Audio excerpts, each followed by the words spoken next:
il est toujours important de rappeler que Maungu, l'androgyne, est mentionné dans plusieurs différentes traditions.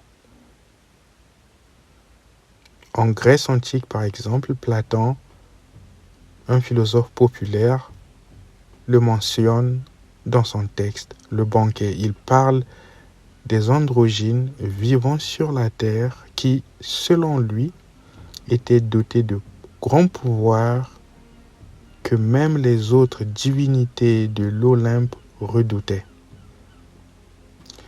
Ces divinités en étaient jaloux. Ils étaient partis se plaindre auprès de Zeus, le roi des dieux, après une altercation entre eux.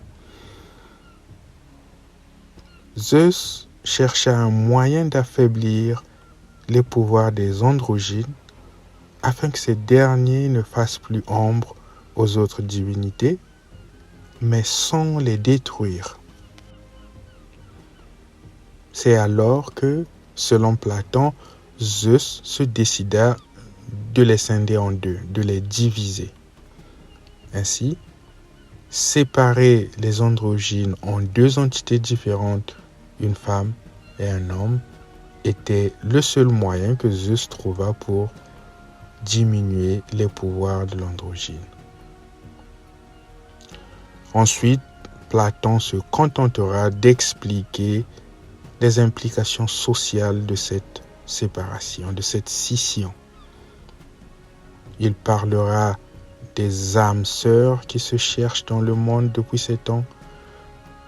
Il expliquera que depuis ces temps, chacun cherche sa moitié perdue. Mais dans notre tradition spirituelle africaine, dans l'Emba, les explications sont beaucoup plus profondes. On parle de la perte de l'état de complétude et du travail à accomplir pour retrouver ces états de complétude spirituelle. Mais il n'y a pas que l'histoire de l'androgyne. Il y a aussi celle de Monimambu. Dans la mythologie grecque encore, il pourrait correspondre au personnage de Prométhée, à quelques nuances près. Chez les Grecs, Prométhée est un titan qui va voler le feu, qui symbolise la connaissance, aux dieux de l'Olympe avec la complicité d'Athéna, une autre déesse, pour ensuite le transmettre aux humains, à qui d'ailleurs il va aussi enseigner les arts et la métallurgie. À quelques nuances près, cela nous rappelle l'histoire de Monimambu. Monimambu qui entreprendra un voyage périlleux jusqu'au pied du Créateur pour y ramener le feu de la sagesse divine Lemba. Un feu qu'il transmettra aux hommes. Lemba, la sagesse divine, sortie du cœur divin et transmis aux humains par l'entremise de Monimambu. C'est un peu la même chose.